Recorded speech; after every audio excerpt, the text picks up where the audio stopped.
cuando va a presidir la Eucaristía. Se pone que de color blanco. ¿Cómo se llama eso? El alba, no la sotana. Porque ya la sotana es la vestimenta clerical. La vestimenta litúrgica es el alba. Y el alba no es la única pieza que llevaría el sacerdote que va a presidir. Si es el sacerdote que va a presidir, según los documentos de la iglesia, el sacerdote debe, una vez puesto el alba, se pone la estola y luego la casulla. Yo di una vez esta clase así y tengo un estudiante, nunca se me olvida, se llama, tampoco se ve el nombre, no se lo voy a decir. Y entonces, cuando vio al sacerdote que se puso la vestidura, ¿cómo se le dice cuando el sacerdote se pone esta vestidura?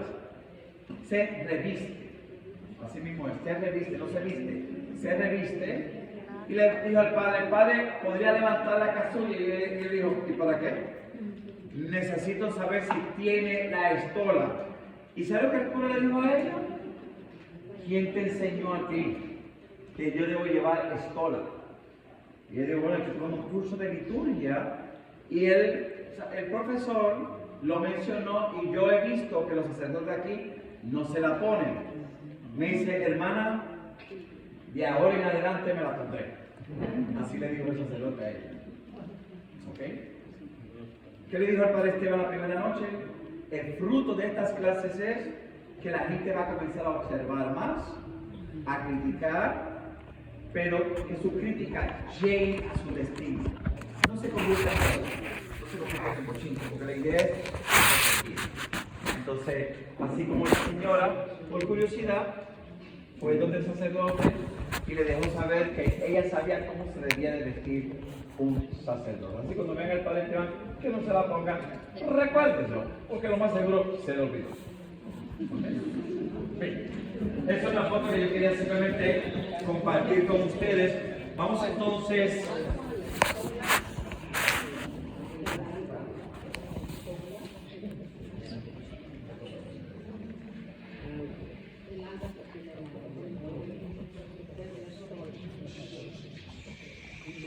Ok, tenemos aquí lo que llamamos iglesia, parroquia. Es un lugar de culto en el cristianismo. También los protestantes le llamarían el templo. El término proviene del griego, como lo mencioné antes, iglesia, que significa asamblea. Las iglesias se construyen con miras al celebrar la misa entre los católicos. Saben que no se le llama misa, se le llama Eucaristía. Es la palabra correcta. ¿Cuándo nosotros católicos celebramos el Día de Acción de Gracia? Todos los domingos, no es el tercer día jueves de noviembre, todos los domingos celebramos el Día de la Acción de Gracias. Le llamamos misa porque originalmente al final de la celebración a una oración, existe una oración de envío y esa oración se conoce como la oración de misa. Había gente que como no podían recibir la comunión, decían, voy para escuchar la misa, que era la oración al final, para recibir ahí el envío. Pero la palabra correcta es Eucaristía. En la Iglesia Católica hay un altar en la Biblia, la parte del edificio de Espíritu, la piedra de la nave, Hay una construcción interna que vamos, ese se lo voy a explicar más adelante. ¿Okay? No es que vayan aquí por ahí, profesor dijo que las ¿Okay? Esta es la casa donde en cada zona parroquial va a ser el centro para la Eucaristía. Muchos de nosotros venimos de países donde quizás al lugar donde yo iba a misa o a la Eucaristía, como se supone que se le llame, no se le llamaba parroquia, sino era una capilla. ¿Verdad? Las capillas son un lugar donde no va a recibir el sacerdote, pero sí va a llevar la comunión. Hay alguien aquí que no resiste, ya era católico en su país, iba a una capilla, pero no había un sacerdote que iba todos los domingos, sino una vez al mes, o lo más seguro de cada 6 meses. Hay alguien aquí que es parte de ese tipo de vida. Ok. Entonces, había un ministro de la comunión que lo más seguro fue preparado para ser un acólito. no alcohólico. Ah, sí, porque algunos hicieron bien.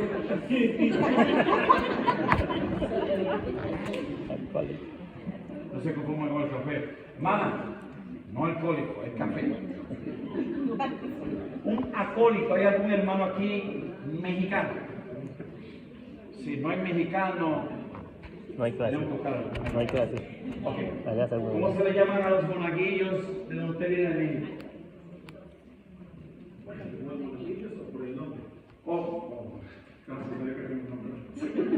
Monaguillo, ok. Entonces, ¿de dónde tú eres? ¿De qué parte de México?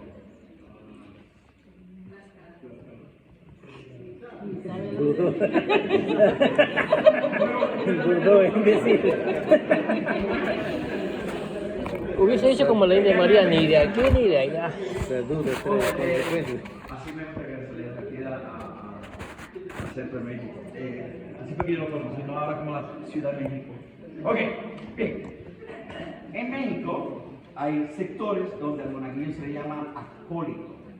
Por eso en algunos libros se refiere como al monaguillo como el acólito o servicio de acolitado.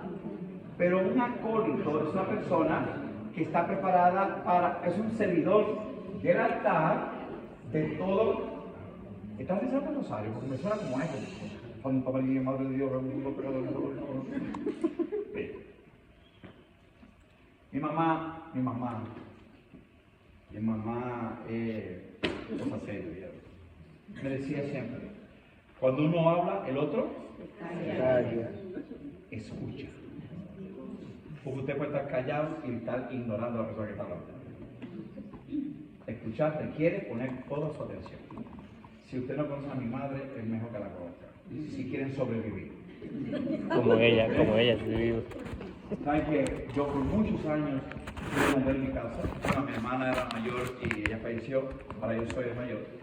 Y por muchos años mi mamá nunca me dijo, te amo, te quiero. No. Ella sí me lo demostró, pero nunca me lo decía. Y no sé quién fue donde ella recientemente con el chisme de que yo lo compartí públicamente, porque yo diciendo un viernes y la semana entrante mi madre desde entonces no repite otra cosa que decirme te amo, esto, te quiero, eso y esto y lo otro. Yo no tengo por qué sentirme mal, pero la verdad ella nunca me lo demostró. Yo sé que fui una persona independiente, fui una persona que desde muy joven siempre procuré tener mi propia identidad. ¿Cuántos aquí son fanáticos de Messi? ¿Cuántos de los que son fanáticos de Messi llevan una playera que diga Messi en la parte de atrás? Bueno, pues para dejar de saber, desde muy joven que yo era fanático del básquetbol, de ciertos jugadores, con un comentario que hizo una persona una vez, ya definió cuál debería ser mi postura. Por más que yo admire a una persona, yo soy yo, él es él. Yo debo ser todo mi carácter, todo lo que yo soy, debe ser fruto de mis propias decisiones. Mi hijo, que era muy bueno jugando béisbol, me dijo, papi, yo sé que tú nunca llevarías el apellido de nadie en la camiseta. ¿Tú llevarías el mío? Yo dije, Francisco, así se llama, Francisco. Tu apellido es mi apellido.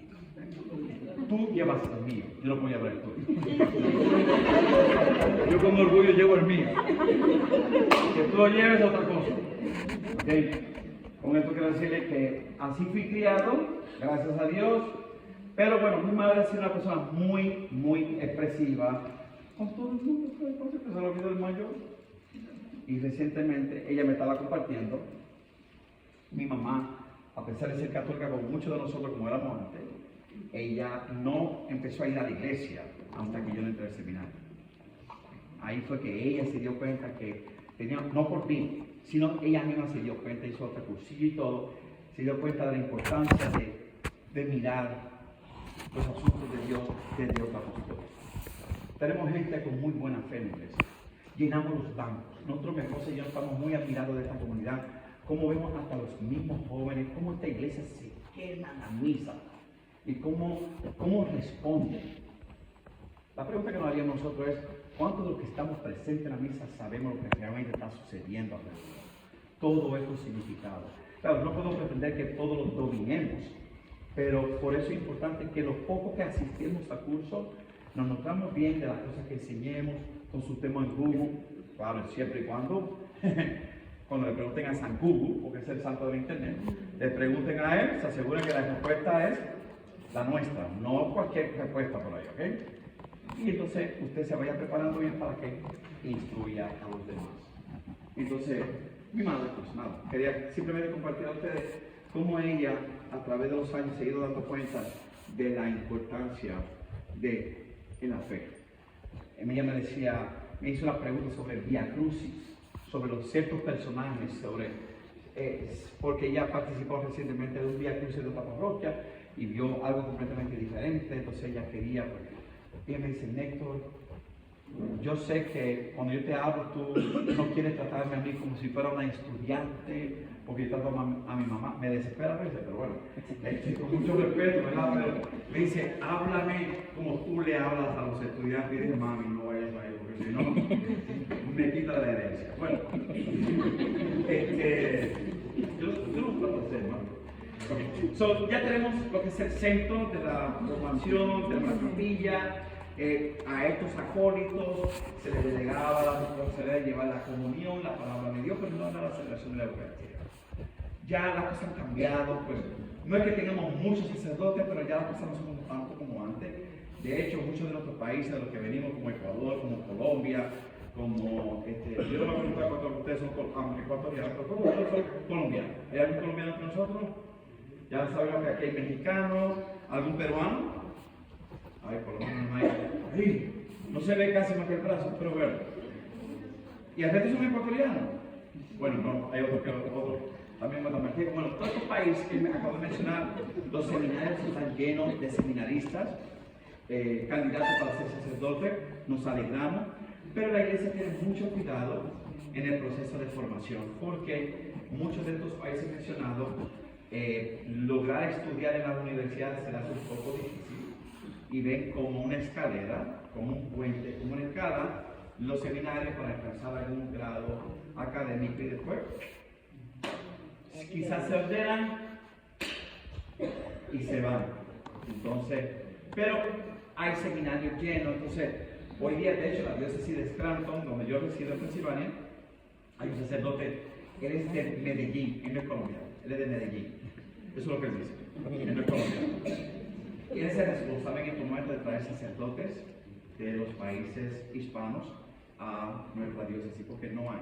En este momento lo que hay son 7 seminaristas, hay 70 y pico de parroquias en nuestra diócesis, hay 50 y pico de sacerdotes. En 10 años, quién sabe si no se le da un ataque al corazón antes, alguno se muere, pero los 7 que hay en el seminario no van a dar paso. Así que está trayendo sacerdotes latinos, porque la comunidad latina está creciendo en la zona. Entonces, a pesar de haber 70 y pico de parroquias, solamente hay 6 que dan misa o atención a los hispanos. Entonces, Padre Jaime Pérez, como se llama él, está trayendo sacerdotes latinos a nuestra diócesis. Y claro, hay un proceso, a pesar de que están aquí, ellos tienen una visa de trabajo, y si ellos se quieren quedar, tienen que pasar por un proceso de cardenalización. ¿Saben lo que significa eso? Preguntas al Padre Esteban, que se lo va a explicar muy bien. Y cuando el sacerdote ha decidido quedarse, entonces tiene que someterse al nuevo jefe de la zona. Tiene que asegurarse que la persona con la que está dejando atrás no está envuelta en ningún escándalo ni nada, quiere integrarse a la comunidad aquí por la fortuna que sea. Porque es un empleado más de la diócesis. Y por eso es importante llenar la canasta. Es la única manera que podemos mantener a los sacerdotes. Segundo, no nada más llenar la canasta. No sé cuántos de ustedes están realmente registrados en la canasta. Bueno, ¿qué es registrarse? Es tener un número. Ay, es que cuando yo me registro, la gente está pendiente a lo que yo doy. Independientemente de eso, el sacerdote necesita cuánto habemos en la parroquia y con cuánto dinero contamos para mantener la parroquia. Cuando usted hace un compromiso de registrarse, usted está dejando saber que usted va a aportar eso semanalmente. Por eso la gente no se registra, porque no quiere comprometerse.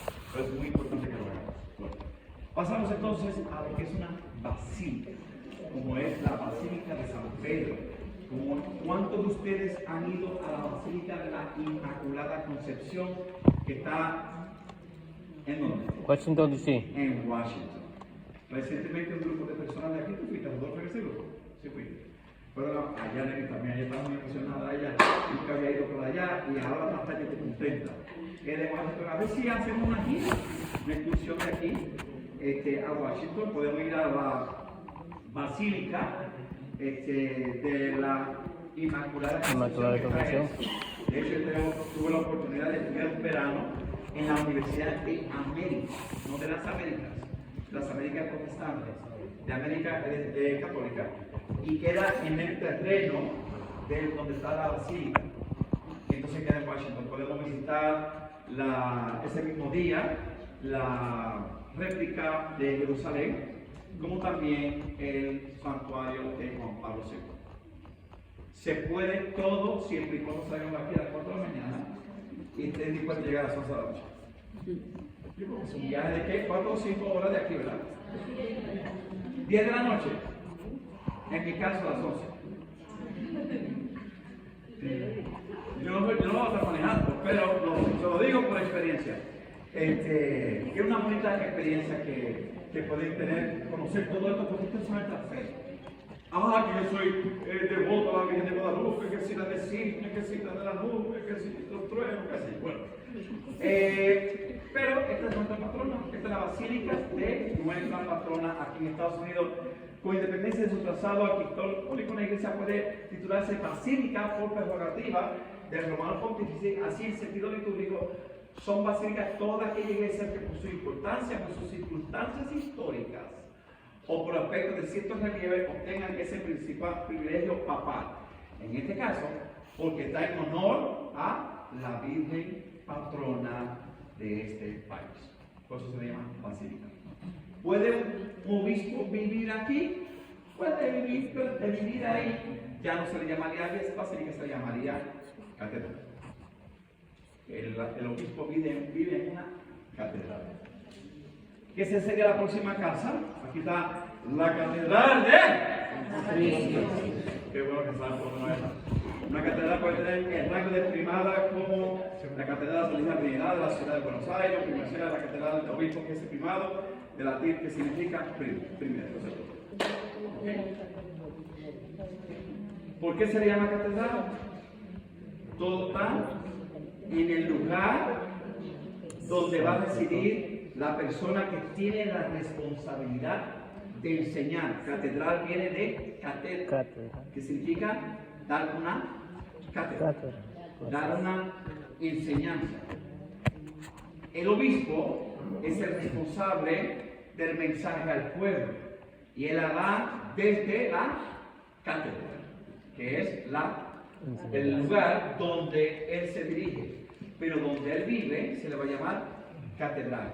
¿Puede un obispo vivir fuera de una catedral? Sí. Nosotros conocemos a algún obispo que no vive en una catedral, como es el recién ordenado hace unos 2 años atrás, el padre Joseph Payá, que él reside en la parroquia de San Antonio de Padua, pero él no es el obispo primado de la diócesis, él es un obispo auxiliar. Él va a asistir, en este caso, al arzobispo. ¿Saben la diferencia entre un obispo y un arzobispo? Dígame como me dijo ese joven, no estamos aquí para que usted lo diga, sino para que nosotros lo digamos ustedes. Un arzobispo es un obispo, pero se le llama arzobispo porque es el encargado de todas esas diócesis, es el que está al frente. Todos los arzobispos son cardenales, no. Pero para ser cardenal debería ser arzobispo. Por eso, la República Dominicana, como México, como Ecuador, como muchos de nuestros países, Puerto Rico solamente tiene una arquidiócesis y tiene otras diócesis. Pero en México tiene más de una arquidiócesis. Ecuador tiene, creo que son 2 arquidiócesis. La República Dominicana tiene 2 arquidiócesis. Guatemala tiene 2 arquidiócesis. Pero otros países tienen, según el volumen de católicos, hasta 4, 5 y 7 arquidiócesis, lo que hace que haya más arzobispos que estén al frente de las diócesis. El estado de Nueva York tiene una arquidiócesis y tiene otras 7 diócesis. Pero hay estados que comparten con otras diócesis, con otros estados subdiócesis, por ejemplo, Carolina del Norte, Carolina del Sur y Georgia pertenecen a la diócesis de Carolina del Norte. O el norte de Estados Unidos, como el volumen de católicos es tan poco, igual hay varios estados con una misma diócesis. Nueva York no. Nueva York tiene su propia arquidiócesis y muchas otras diócesis. Pero si usted va a California, tiene 2 arquidiócesis. Va a Texas, tiene 2 arquidiócesis. No siempre va a ser el mismo patrón. Esto es algo donde damos en el curso de eclesiología. Y esto es importante conocerlo porque en la medida que nosotros vamos aprendiendo, ya creemos que sabemos todo. Solamente sabemos una parte. A menos que usted despierte interés en descubrir, en escudriñar y averiguar, y se enterará más de cómo la iglesia está organizada. A eso le llamamos jerarquía, un orden eclesiástico. ¿Saben cuáles son los 3 grados?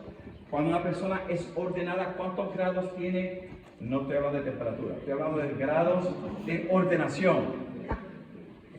Grados de ordenación. En la iglesia existen 3 grados. Está el grado presbiterial, está el grado obispo y cardenal. Vamos a usar el término obispal, pero no es ese. ¿Ok? Y el del diácono. Entonces tenemos 3 grados. No existe tal cosa como que el Papa fue ordenado Papa. El Papa es un título que se le da al máximo líder de la Iglesia Católica. Pero el máximo líder de la Iglesia Católica es un obispo. Y es el obispo de Roma, que resulta ser el jefe nuestro. Pero es el obispo de Roma. Él está en una conferencia episcopal, no obispal. Episcopal. ¿Ok? Entonces, ahora, de hecho, ahora falleció el Santo Padre, que por descansa, ahora la iglesia se la va a preparar después de la novena, de su día de oración, se va a preparar para elegir al nuevo Papa. A pesar de la iglesia contar sobre 250 y pico, digo pico, aunque sepamos el número exacto, pero hay 2, uno que se ha retirado y otro por razones de escándalo, no se retiró, lo retiraron, pero no se quita el título de cardenal. A pesar de tener 250 y pico de cardenales, solamente pueden votar 135. ¿Por qué? Porque esos 135 son menores de 80 años. ¿Por qué? Que los mayores de 80 años son tan viejitos que no. Cuidado con lo que ustedes digan después de 80 años, porque mi madre va a cumplir 83 en agosto. Y ella baila todavía en TikTok. ¿Okay? So, no se trata de eso, sino que los que tienen derecho a votar, puede que voten por ellos. Y debe ser una persona menor de 80 años, para que en caso de ser elegido, pueda dirigir la iglesia. Si es mayor de 80, las posibilidades son menos. De esos 135 cardenales, 108 fueron elegidos por el Santo Padre Francisco. ¿Por qué? Para asegurarse que la iglesia mantuviera a lo que ha sido llamado: servir al pueblo. Y buscó obispos que fueran personas que pudieran continuar esta espiritualidad propia de la iglesia. Digo esto porque nosotros dos, pero que tienen el título de cardenal. El título cardenal es un título honorífico, goza de privilegios. El obispo viste con sotana negra, botones negros. El arzobispo con sotana negra, con botones rojos. ¿Tienen que tener una cierta edad o puede ser? Mira, hay obispos bien jóvenes que son arzobispos. No, para ser papa, perdón. No debe ser mayor de 80 años. De 80 hacia abajo. No los encontrar tan jóvenes como en 30 o 40, no. Eso se bien difícil. Pero han habido jóvenes, en el sentido, porque todavía una persona en los 60 es joven y se le ocurre decir algo así, yo estoy casi llegando ahí. ¿Ok? Es verdad que me siento como la porquería a veces, pero que la religión no se sumergió en lo que es realmente el conclave. Así que no la promovemos. No es una película que para verla o para conocer es lo que se conclave, no es. ¿Ok? ¿Todo satisfecho o todavía hay medio más confundido? Por decir, si un obispo se puede, él mismo se puede proponer para ser papá.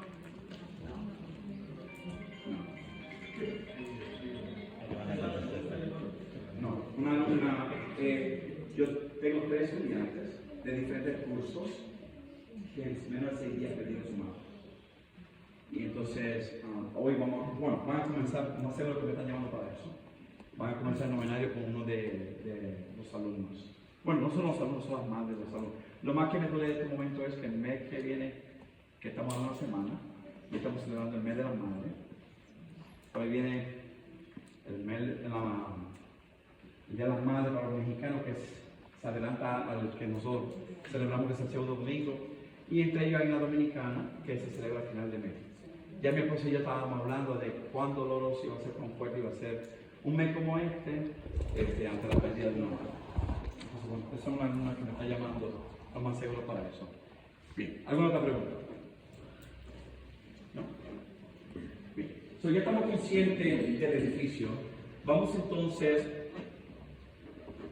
Esos son los temas que hace un momento estaba hablando atrás. Aquí está, voy a dejar esto para la semana que viene porque el padre Esteban ya lo...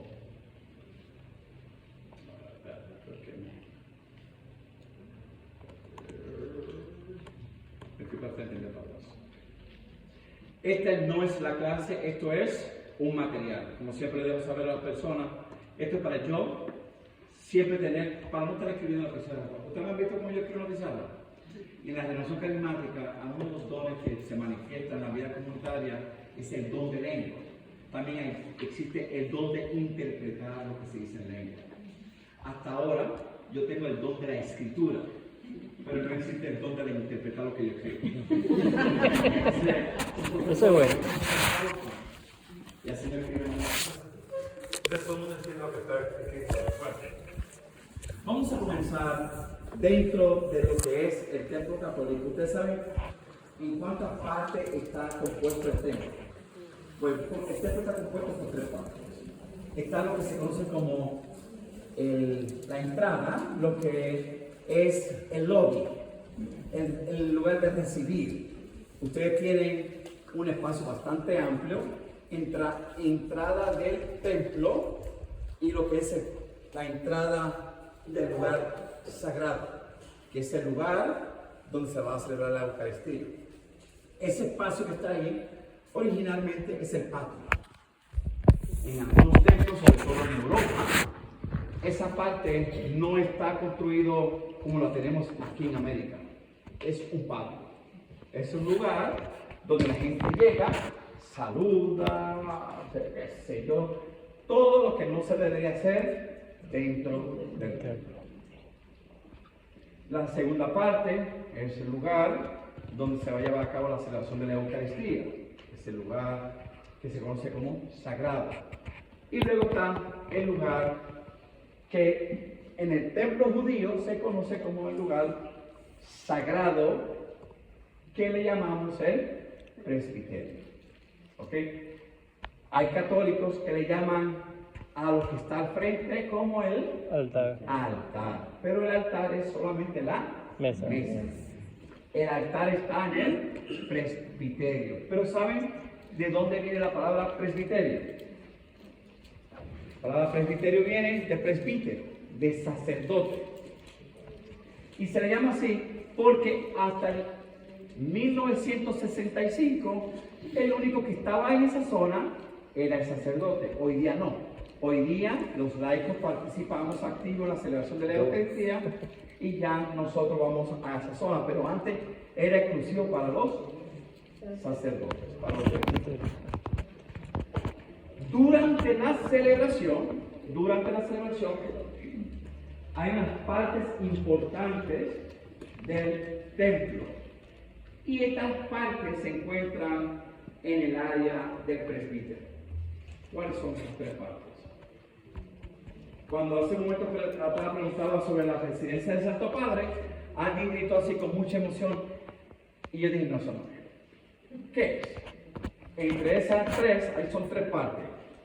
Una de ellas se le conoce como la sede, no la Santa Sede, sino la sede. ¿Qué es la sede?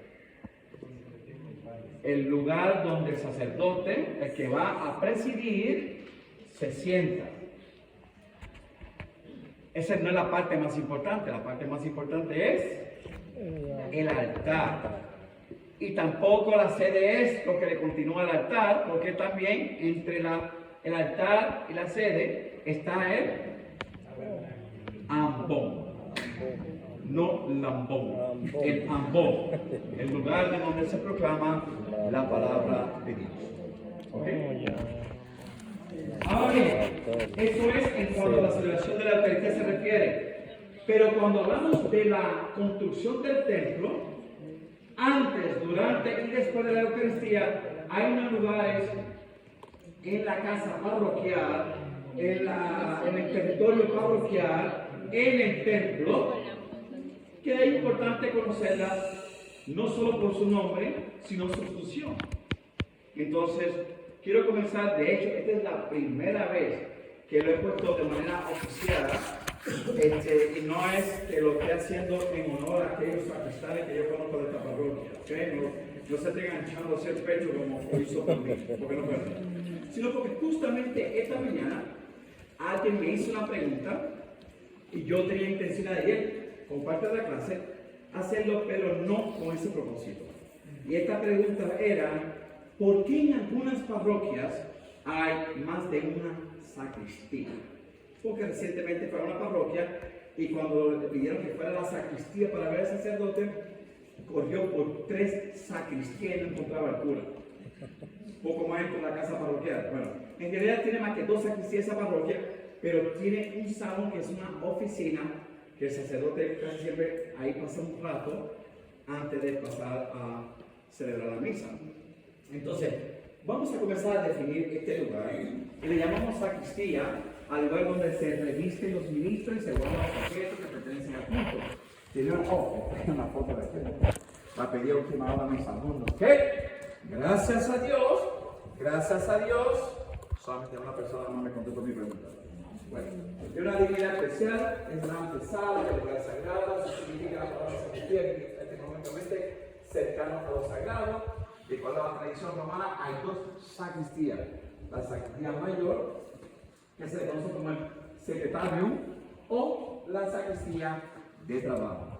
La diferencia, yo no sé, yo solamente he ido al salón que se encuentra al lado izquierdo, la sacristía que yo conozco como la única.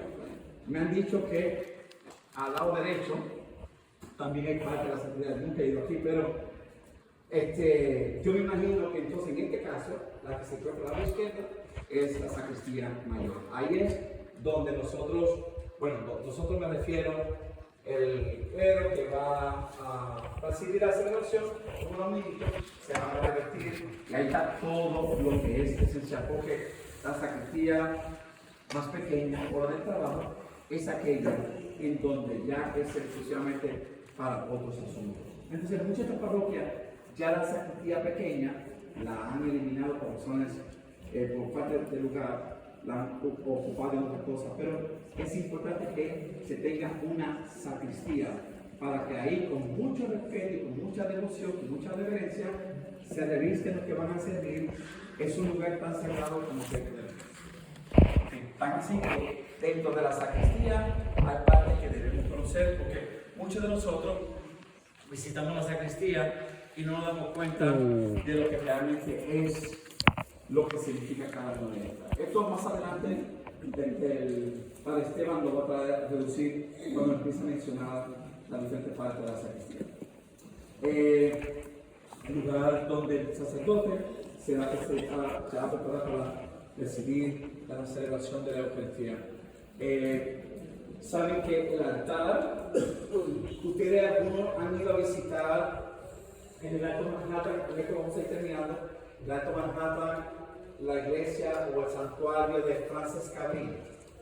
Hay alguien que nunca ha ido. Bueno, pues saben que eso es un lugar también para hacer una pequeña gira como parroquia. Ahí está el santuario, porque cada vez que yo explico sobre cuando consagran el altar, saben que el altar está hecho de mármol. El altar debe ser algo fuerte. ¿Saben por qué debe ser fuerte? Para que ante cualquier fenómeno natural, aunque se caiga todo lo que está alrededor, el altar siempre permanezca de pie. Al momento de ser consagrado, en el altar hay una reliquia que pertenece a un santo. Hoy me hicieron llegar un video muy hermoso que un poco me hace llorar. No es que no llora, me gusta llorar, la mano poderosa de Francisco Javier. Su cuerpo se consumió menos la mano derecha. Eso no es cierto. El cuerpo de Francisco Javier es incorrupto y lo que tiene en Roma, donde es la parroquia, se me dio el nombre, donde está San Ignacio Loyola, los restos de San Ignacio Loyola, de donde es el fundador de los jesuitas. Ahí se conserva el brazo de Francisco Javier. No es la mano, es el brazo. Fíjense, un video más emocionante que hicieron llegar hoy y sin embargo su contenido no es real. Así me voy a escribir respondiendo a la persona, dejando saber, hay mucho más que enseñar de un simple, y lo que estoy haciendo es una música así romántica, así como para hacerte llorar. Bueno, hay una reliquia de un santo. ¿Sabemos de qué santo? Muchas parroquias no lo saben. Pero el obispo Joseph Payá, quien acaba de arreglar hace unos años atrás, donde se dan los retiros en el Centro Católico Carismático, ahí tienen un altar donde no tienen una reliquia, sino 5 reliquias, una en cada esquina. Y él se aseguró de tener la información de quiénes son y cada una de las reliquias. Por eso, cuando el sacerdote se acerca, reposando sus manos sobre el altar, lo besa. Aunque es un lugar muy sagrado, con fines de convertir ahí el pan, el vino, en el cuerpo y la sangre de Jesucristo. ¿Puede esta mesa servir de altar? Sí. Si no hay otro altar, sí. Pero de momento se vaya a usar, no puede haber otra cosa que sí realmente sea usada por ese propósito y debe arreglarse y prepararse como un lugar digno para la celebración. ¿Me expliqué? No voy a decir por ahí que dijo el profesor en la ausencia del padre Esteban, pero el día que no estaba aquí presente, me está mirando un poco serio, que se puede dar misa en cualquier mesa. Yo no dije eso. Dije que en ausencia del altar, vamos a un lugar donde se va a presidir la Eucaristía, no hay un altar, se puede preparar con mucha reverencia, con mucha devoción esta mesa para ahí celebrarse la Eucaristía. Una de las cosas que yo recomiendo, y lo hicieron en un retiro, me sorprendió porque lo vi en clase y vi que los alumnos lo pusieron en práctica, y era que en medio de un evento de retiro, la mesa la pusieron sobre mesas cerradas en la parte de abajo, pusieron la mesa abierta encima, porque la palabra altar viene de alto. Entonces llevaron la mesa a un nivel que pueda ser apreciado a distancia. Un detalle muy bonito, eso sucedió en Spring Valley. ¿Okay?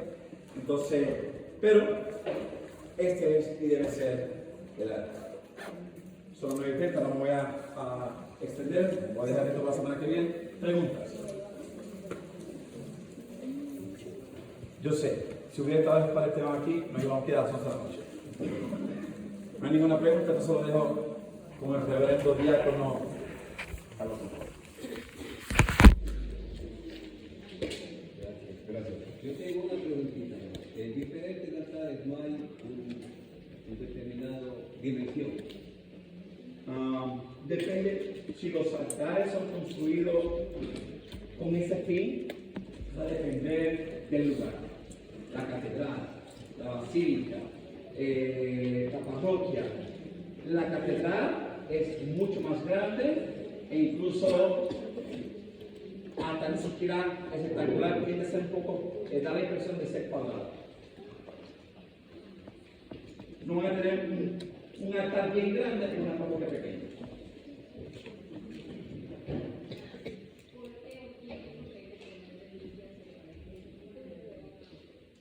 Siempre ha sido una tradición en la iglesia que tener siempre algo de alguien que ha estado cerca del Señor en la consagración.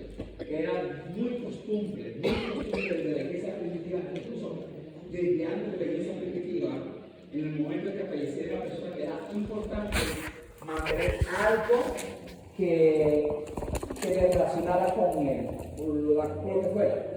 Podía quedarme yo con la capa de ese soldado, con la espada. Es saber que tengo algo que lo hizo a él o a esa persona llegar a donde él. Eso es una tradición dentro de la iglesia, toma otro sentido. Ya es algo relacionado con la santidad, con el acercamiento a Dios.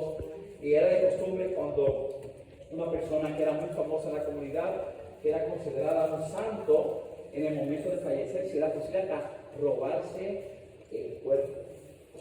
De hecho, se conserva en una basílica en Roma el brazo derecho de Francisco Javier, pero recientemente y después de casi 370 años, sin saber su paradero, alguien se aprovechó, alguien muy cercano a donde estaba el cuerpo de Francisco Javier, San Francisco Javier, mordió el dedo de la mano izquierda y se llevó un pedazo.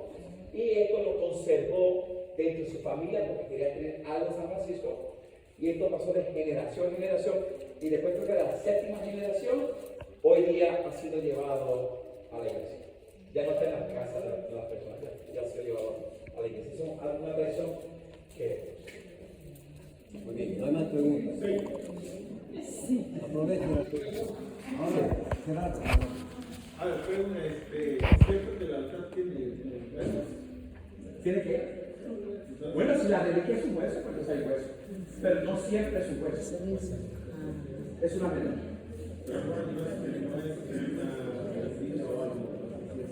Bueno, depende cómo tú presentes la pregunta. Si hay huesos, puede que haya, pero no siempre es hueso.